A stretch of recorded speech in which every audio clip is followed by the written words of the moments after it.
തൊപ്പിയാണല്ലോ ഇപ്പോഴത്തെ സൈബർ ഇടത്തെ പ്രധാന ചർച്ചാ വിഷയം. ഈ തൊപ്പിയും സംഘവും സൈബർ ഇടത്ത് അശ്ലീല പ്രദർശനവും അതുപോലെ തന്നെ ഈ സ്ത്രീ വിരുദ്ധതയും നടത്തിയെന്ന് ആരോപിച്ചുകൊണ്ട് ഇപ്പോൾ ഒരു പരാതി കൊടുത്തിട്ടുണ്ടല്ലോ. ഈ പരാതിമേൽ ഉടനടി തന്നെ നടപടി ഉണ്ടാകുമെന്നാണ് അറിയുന്നത്. എന്താണ് ഈ ഒരു കേസിന്റെ വിശദാംശങ്ങൾ? ഈ സിനിമ എന്ന് പറയുന്ന ഒരു മാധ്യമമാണ്. എന്നാൽ അതിനേക്കാൾ ആ ഒരു കാലഘട്ടത്തിൽ പല കാലങ്ങളിലായി സമൂഹത്തെ സ്വാധീനിക്കുന്ന പല നിർമ്മിതികൾ ഉണ്ടായിട്ടുണ്ട്. അതിൽ സിനിമകൾ ഉണ്ടായിട്ടുണ്ട്, പത്രങ്ങൾ ഉണ്ടായിട്ടുണ്ട്, മാധ്യമങ്ങൾ പല വിധത്തിലുണ്ടായിട്ടുണ്ട്. അപ്പോൾ ഇതൊരു സാമൂഹിക മാധ്യമങ്ങളുടെ കാലഘട്ടമാണ്. അപ്പോൾ ഒരു സമൂഹത്തെ ഇൻഫ്ലുവൻസ് ചെയ്യുന്ന രീതിയിലേക്ക് സാമൂഹിക മാധ്യമങ്ങൾ വളർന്നു കഴിഞ്ഞു. കാരണം ഒരു ടെലിവിഷനെ ആശ്രയിക്കുന്ന ആളുകളെക്കാൾ കൂടുതൽ, പത്രത്തെ വിവരശേഖരണത്തിനായി ആശ്രയിക്കുന്ന ആളുകളെക്കാൾ കൂടുതൽ ഒരു സമൂഹത്തിൽ ഏറ്റവും അധികം ആളുകൾ ഉപയോഗിക്കുന്നത് ഈ സാമൂഹിക മാധ്യമങ്ങളാണ്. ഈ സാമൂഹിക മാധ്യമങ്ങളിൽ നല്ലതും ചീത്തയുമുണ്ട്. അതായത് ഇത്തരത്തിൽ സമൂഹത്തിന് മോശമായ കാര്യങ്ങൾ മാത്രം വിതരണം ചെയ്യുന്ന കുറച്ചധികം യൂട്യൂബർമാർ നമുക്കിടയിലുണ്ട്. യൂട്യൂബർമാരായിക്കോട്ടെ, അവർ ഇൻസ്റ്റാഗ്രാം ഇൻഫ്ലുവൻസർമാരായിക്കോട്ടെ, അങ്ങനെ പല വിധത്തിൽ. പണ്ട് ഈ ടിക്ടോക്ക് ഉണ്ടായിരുന്ന കാലഘട്ടത്തിൽ ഇവരൊക്കെ അതിനകത്തായിരുന്നു ഉണ്ടായിരുന്നത്. എന്നാൽ ടിക്ടോക്ക് ഇന്ത്യയിൽ നിരോധിച്ചതോടെ ഇവരൊക്കെ കൂട്ടത്തോടെ യൂട്യൂബ് അടക്കമുള്ള മറ്റ് സാമൂഹിക മാധ്യമങ്ങളിലേക്ക് ചേക്കേറി. ഇത് നല്ല രീതിയിൽ ഉപയോഗിക്കുന്നവരുണ്ട്, മോശപ്പെട്ട രീതിയിൽ ഉപയോഗിക്കുന്നവരുണ്ട്. ഞാൻ പറഞ്ഞത് ഇത് എടുക്കുന്ന, അതായത് ഇതിലൂടെ വരുന്ന കണ്ടൻറ്റ് എടുക്കുന്ന ഒരു സമൂഹത്തിലെ പല വിധത്തിലുള്ള ആൾക്കാരെക്കുറിച്ചാണ്. അത് കുറച്ചുകൂടി പ്രായമായ ആളുകളാണെങ്കിൽ അതിൻ്റേതായ ഗൗരവത്തിൽ എടുക്കുന്ന ആളുകളുണ്ട്. പക്ഷേ ഇപ്പോൾ യൂട്യൂബ് അടക്കമുള്ള, ഇൻസ്റ്റാഗ്രാം അടക്കമുള്ള സാമൂഹിക മാധ്യമങ്ങൾ ഉപയോഗിക്കുന്നത് ചെറിയ കുട്ടികളാണ്. സ്കൂളിൽ പോകുന്ന അല്ലെങ്കിൽ കോളേജിൽ പഠിക്കുന്ന അത്തരത്തിലുള്ള കുട്ടികൾക്കിടയിലേക്കാണ് ഈ ഇൻഫ്ലുവൻസർമാരുടെ കണ്ടൻറ്റുകൾ പെട്ടെന്ന് കടന്നു ചെല്ലുന്നത്. ഇവരെ സ്വാധീനിക്കാൻ കഴിയുന്ന കണ്ടൻറ്റുകൾ നിർമ്മിക്കുന്നത് കൊണ്ടാണ് ഇവരെ ഇൻഫ്ലുവൻസർമാർ എന്നും പറയുന്നത്. അങ്ങനെ കേരളത്തിലെ ഏറ്റവും പ്രധാനപ്പെട്ട ഇൻഫ്ലുവൻസർമാരിൽ ഒരാളാണ് തൊപ്പി എന്ന് പറയുന്ന കണ്ണൂർ കല്യാശ്ശേരി സ്വദേശിയായിട്ടുള്ള മുഹമ്മദ് നിഹാദ്. ഇയാളുടെ ഒരു ഭൂതകാലം എന്ന് പറയുന്നത്, കഴിഞ്ഞ കുറേ നാളുകൾ കൊണ്ട് ഇയാൾ നമുക്കിടയിലുണ്ട്. യൂട്യൂബിലൂടെ ഇയാളുടെ ഗെയിമിംഗ് വീഡിയോകൾ എന്നാണ് പറയുന്നത്. പക്ഷേ ഗെയിമിങ്ങിനപ്പുറം ഒരു സംഘം ആളുകളുമായിട്ടിരുന്ന് അതിലൂടെ അശ്ലീലപരമായിട്ടുള്ള കണ്ടൻറ്റ് പുറത്തേക്ക് വിടുന്നു, ലഹരി ഉപയോഗവുമായി ബന്ധപ്പെട്ട കാര്യങ്ങളെ പ്രോത്സാഹിപ്പിക്കുന്നു. അതോടൊപ്പം തന്നെ കുട്ടികളിലേക്ക്, ഇവരുടെ പ്രേക്ഷകരെന്ന് പറയുന്നത് 10-60 വയസ്സുള്ള അപ്പൂപ്പന്മാരൊന്നും ഇവരുടെ വീഡിയോ കാണുന്നവരില്ല. അപ്പോൾ ഈ സ്കൂളിൽ പഠിക്കുന്ന കുട്ടികൾ, പണ്ട് ഈ ബുൾ ജെറ്റുമായിട്ട് ബന്ധപ്പെട്ട കേസുണ്ടായപ്പോൾ MVDയെ തല്ലട കൊല്ലട എന്ന് പറഞ്ഞിറങ്ങാൻ തയ്യാറായ ഒരു കൂട്ടം കുട്ടികളാണ്. അവരുടെ പ്രായത്തിൻ്റേതായ പ്രശ്നങ്ങളാണ്. അങ്ങനെ ഇന്നത്തെ കാലത്ത് ആ ഈ ബുൾ ജെറ്റ് കടന്നുപോയി. അതിനുശേഷം മറ്റ് പല വ്ളോഗർമാരും വന്നു. അതിനുശേഷം വന്ന ഈ തൊപ്പി കഴിഞ്ഞ കുറേ ഏറെ നാളുകളായി നമുക്കിടയിലുണ്ട്. ഇയാൾ ഉണ്ടാക്കി വെച്ചിരിക്കുന്ന പ്രശ്നങ്ങൾ ചില്ലറയല്ല. അതിൽ 2 വർഷം മുൻപ് ഈ വടകരയിൽ ഒരു വർഷം മുൻപാണ് വടകരയിൽ ഒരു സ്വകാര്യ ബസ് ഇയാളുടെ വാഹനത്തിൽ തട്ടിയതുമായി ബന്ധപ്പെട്ട തർക്കത്തിനിടെ ഓടിക്കൊണ്ടിരിക്കുന്ന വാഹനത്തിന് നേരെ ലൈസൻസ് ആവശ്യമില്ലാത്ത എയർ പിസ്റ്റൽ ചൂണ്ടിയതുമായി ബന്ധപ്പെട്ട് വടകര പോലീസ് സ്റ്റേഷനിൽ ഒരു കേസിൽ ഇയാൾ, അത് പിന്നീട് ബസ് ജീവനക്കാർക്ക് പരാതിയില്ലാത്ത പക്ഷം അതൊരു കേസെടുക്കാൻ പോലീസ് തയ്യാറായില്ല. പിന്നീട് അതുമായി ബന്ധപ്പെട്ട എന്തെങ്കിലും നിയമ നടപടികൾ ഉണ്ടായിട്ടുണ്ടോ എന്ന് എനിക്കറിയില്ല. അതിനു മുൻപ്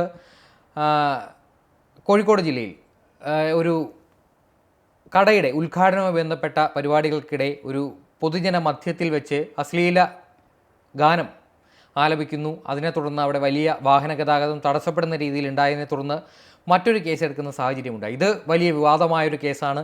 അതിനെ തുടർന്ന് കോഴിക്കോട് നിന്ന് പോലീസ് സംഘം ഇയാൾ താമസിക്കുന്ന കൊച്ചിയിലെ ഒരു ഫ്ലാറ്റിലേക്ക് കടന്നു വന്ന് അവിടെ വലിയ രീതിയിൽ ഈ ഫ്ലാറ്റിൻ്റെ ഡോറൊക്കെ ചവിട്ടിപ്പൊളിച്ചുകൊണ്ട് ആണ് ഇയാളെ കസ്റ്റഡിയിലെടുത്ത് കൊണ്ടുപോയത്. അതിനുശേഷം പിന്നീട് ഏറെക്കാലമായി തൊപ്പി ഉണ്ടാക്കി വെക്കുന്ന പ്രശ്നങ്ങളൊന്നും നമുക്കിടയിൽ കേട്ടുകേൾവില്ലായിരുന്നു. അതിനിടെയാണ് ഇപ്പോൾ പുതിയ വിവാദങ്ങൾ കടന്നു. ഇത് നമ്മൾ ചർച്ച ചെയ്യേണ്ട വിഷയമല്ല. പക്ഷേ ഇത്രയും നാൾ ഇത് നിയമത്തിന് സാധുതയില്ലാത്ത ഒരു പാരലൽ യൂണിവേഴ്സിൽ നടക്കുന്ന ഒരു സംഭവം മാത്രമായിരുന്നു നിഹാദ് എന്ന് പറയുന്ന ഈ തൊപ്പിയുടെ കേസ്. തൊപ്പിയും ഇയാളുടെ സംഘത്തിലുണ്ടായിരുന്ന മുന്നംഗങ്ങളും തമ്മിലുണ്ടായിരുന്ന ഒരു വാഗ്വാദങ്ങൾ. പക്ഷേ ഇപ്പോൾ അതിന് നിയമത്തിൻ്റെ പരിധിയിലേക്ക് കടന്നു വന്നിരിക്കുന്നു. അത് ഒരു അഭിഭാഷകൻ, ശ്രീജിത്ത് പെരുമന എന്ന് പറയുന്ന അഭിഭാഷകൻ്റെ പരാതിയിൽ DGP റവാഡ ചന്ദ്രശേഖറിൻ്റെ നിർദ്ദേശാനുസരണം cyber operations superintendent Ankit Ashok ഇതുമായി ബന്ധപ്പെട്ട കാര്യങ്ങൾ അന്വേഷിക്കുന്നുണ്ട്. അതിൻ്റെ കാരണമെന്ന് പറയുന്നത്, ഇതിൽ പറയുന്ന കുറ്റങ്ങൾ അതീവ ഗൗരവതരമാണ്. അതിൽ ലഹരി ഉപയോഗം,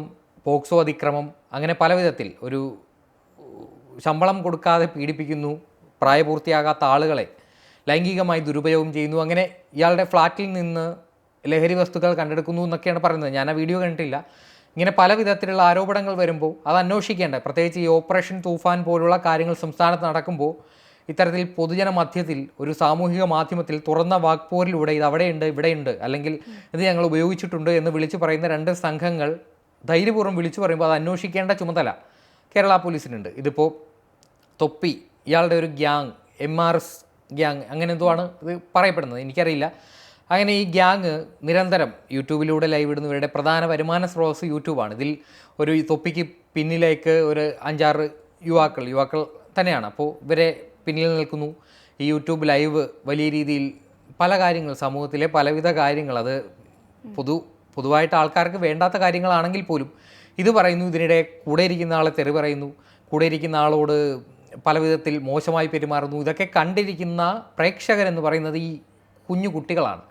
ഇവർ ഈ മാതാപിതാക്കളുടെ ഫോൺ ഉപയോഗിച്ചായിരിക്കും ഒരു പക്ഷേ യൂട്യൂബ് അടക്കമുള്ള ഈ തൊപ്പിയുടെയും കൂട്ടരുടെയും ഒക്കെ ലൈവ് കാണുന്നത്. അപ്പോൾ ഇതിലേക്ക് സൂപ്പർ ചാറ്റ് അടക്കമുള്ള കാര്യങ്ങളിലൂടെ ഈ മാതാപിതാക്കളുടെ അക്കൗണ്ടിൽ നിന്ന് പണം അയച്ചു കൊടുക്കുന്നു എന്നുള്ള പരാതികൾ, അങ്ങനെ പല വിധത്തിൽ ഇത് യുവാക്കളെയല്ല കുട്ടികളെ, അതോടൊപ്പം തന്നെ ഈ കോളേജിൽ പഠിക്കുന്ന വിദ്യാർത്ഥികളെയൊക്കെ സ്വാധീനിക്കുന്ന കാര്യങ്ങളാണ് ഈ കണ്ടന്റ് എന്ന് പറയുന്നത്. ഗെയിമിംഗ് എന്ന് പറയുമ്പോൾ പോലും ഇതെന്തിനാണ് ഇതിൻ്റെ ആവശ്യം? ഇതൊരു വിനോദോപാധി. ഇതെങ്ങനെയാണ് ഒരു വിനോദോപാധി ആകുന്നത്? കാരണം ഇതിലൂടെ ഒരാളെ തെറി പറയുന്നു, അയാളെ മോശപ്പെട്ട രീതിയിൽ അവതരിപ്പിക്കുന്നു, തൻ്റെ കൂടെ ഇരിക്കുന്ന ഒരു സുഹൃത്തിനെ കുറിച്ച് മോശമായി പറയുന്നു. ഇത് കുട്ടികളെടുക്കുന്ന രീതി, അവരത് അനുകരിക്കും. തൊപ്പി കുട്ടികൾക്ക് വീരപുരുഷനാകുന്നു. അങ്ങനെ പല വിധത്തിൽ ഇത് അവരുടെ ദൈനംദിന ജീവിതത്തെ ബാധിക്കുന്ന ഒരു കാര്യമായി മാറും. ഈ ലഹരി ഉപയോഗത്തെ സാമാന്യവൽക്കരിക്കുമ്പോൾ അത് ഉപയോഗിക്കാൻ പ്രേരിപ്പിക്കുന്നതിന് തുല്യമാണ് ഇത്തരത്തിൽ. അത് ഇത്രയേ ഉള്ളൂ, അത്രയേ ഉള്ളൂ എന്നൊരു തോന്നൽ അത് കാണുന്നൊരു കുട്ടിക്ക് ഉണ്ടാകാൻ ഇത് കാരണമാകും. അതുകൊണ്ട് തന്നെ ഈ മാതാപിതാക്കൾ കുട്ടികളുടെ കാര്യത്തിൽ പ്രത്യേകം ശ്രദ്ധിക്കണം. ഇത്തരത്തിൽ ഈ കണ്ടൻറ് എന്ന് പറയുന്നത്, ഇപ്പോൾ യൂട്യൂബ് എന്ന് പറയുന്നത് നമുക്കാർക്കും ഒരു ബാരിയർ വെക്കാൻ പറ്റാത്ത ഒരു സാമൂഹിക മാധ്യമമായി വളർന്നു കഴിഞ്ഞു. യൂട്യൂബിനപ്പുറം ഡിസ്കോഡ് പോലുള്ള മറ്റ് ആപ്പുകളിലും ഇത്തരത്തിൽ ഇയാൾ ലൈവ് സ്ട്രീമിംഗ് ചെയ്യുന്നുണ്ട്. ഇതിലൂടെ പങ്കുവയ്ക്കുന്ന സന്ദേശം അത്ര മഹത്തരമായിട്ടല്ല. കുട്ടികൾക്ക് വേണ്ട കണ്ടൻറ്, അതായത് കുട്ടികൾക്ക് ഈ രണ്ട് തെറി പറയുന്നതും തെറി കേൾക്കുന്നതും അല്ലെങ്കിൽ ഇങ്ങനെ അവരുടെ വൈബിന് പറ്റുന്ന കാര്യങ്ങളാണ് ഇയാളുടെ വീഡിയോയിലൂടെ വരുന്നത്. അതുകൊണ്ട് തന്നെയാണ് ഇത്തരത്തിൽ ഇത്ര വലിയ പ്രേക്ഷകർ. ഈ ഒരു സംഭവം നടന്നതിന് ശേഷം തൊപ്പിയുടെ ഗ്യാങ്ങിലുണ്ടായിരുന്ന മുഹമ്മദ്, ഷമീർ എന്ന് പറയുന്ന 2 പേരാണ് ഇപ്പോൾ പുറത്തു പോയിട്ട് ആ വീട്ടിൽ ശമ്പളം കൊടുക്കാതെ ഇവരെ പട്ടിപ്പണി എടുപ്പിച്ചു. അതോടൊപ്പം തന്നെ ലൈംഗികാതിക്രമം, തൊപ്പി ലഹരി ഉപയോഗിക്കുന്ന ഒരാളാണ്. അങ്ങനെ പല വിധത്തിലുള്ള 2 തരത്തിലുള്ള വാദപ്രതിവാദങ്ങളാണ് ഈ കഴിഞ്ഞ കുറേ ദിവസങ്ങളായി സാമൂഹിക മാധ്യമങ്ങളിൽ തൊപ്പിയുടെ ഭാഗത്തു നിന്നും തൊപ്പിയുടെ ഗ്യാങ് വിട്ടു പോയവരുടെ ഭാഗത്തു നിന്നും ഉണ്ടായിക്കൊണ്ടിരിക്കുന്നത്. ഇത് ഇയാൾക്ക് ശമ്പളം കൊടുക്കാനായിട്ട് തക്ക ജോലി എന്താണ് അവിടെ ചെയ്യുന്നതെന്ന് എനിക്കറിയില്ല. കാരണം ഇയാൾ കൊച്ചിയിൽ വാടകയ്ക്കെടുത്ത്, കണ്ണൂർ സ്വദേശി അയാൾ കൊച്ചിയിൽ ഒരു വീട് വാടകയ്ക്കെടുത്ത് അവിടെ വന്ന് താമസിക്കുമ്പോൾ ഇയാളുടെ ലൈവിലൂടെ ഒരു പ്രശസ്തി ലഭിക്കുമെന്നതിനപ്പുറം ശമ്പളം വാങ്ങാനായിട്ട് ഇയാൾ എന്തവിടെ വീട്ടുജോലിയാണോ ചെയ്യുന്നതെന്ന് എനിക്കറിയില്ല. അപ്പോൾ ഇത്തരത്തിൽ ഗുരുതരമായിട്ട് തൊപ്പി ഇപ്പോൾ വരാപ്പുഴ പോലീസ് സ്റ്റേഷനിൽ ഇതുമായി ബന്ധപ്പെട്ടൊരു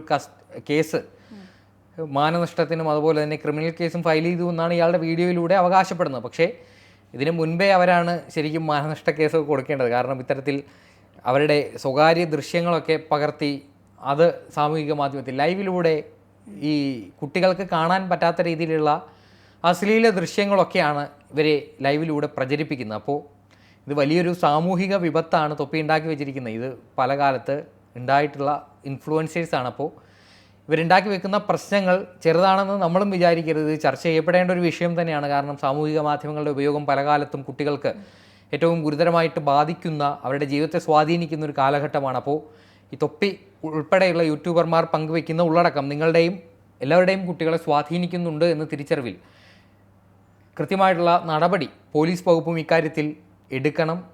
കാരണം പണ്ട് വളാഞ്ചേരി പോലീസാണ് ഇയാളുടെ കൊച്ചിയിൽ ഫ്ലാറ്റ് വന്ന് കതക് ചവിട്ടിപ്പൊളിച്ച് അകത്ത് കയറുന്നു, ഇയാളുടെ സ്ട്രീമിംഗ് ഉപാധികളൊക്കെ എടുത്തുകൊണ്ട് പോകുന്ന ഒരു സാഹചര്യമൊക്കെ ഉണ്ടായി. തീർച്ചയായിട്ടും ഇങ്ങനെയുള്ള കണ്ടൻറ്റുകൾ ഇടാൻ ഒരിക്കലും പ്രോത്സാഹനം കൊടുക്കരുത്. ഇത് തീർത്തും ഒരു സൈബർ നിയമത്തിൻ്റെ പരിധിയിൽപ്പെടുത്തി ഇത്തരത്തിലുള്ള വ്ളോഗർമാർക്ക് കടിഞ്ഞാനിട്ടേ തീരുമെന്നാണ് നമുക്ക് പറയാനുള്ളത്. ശരി.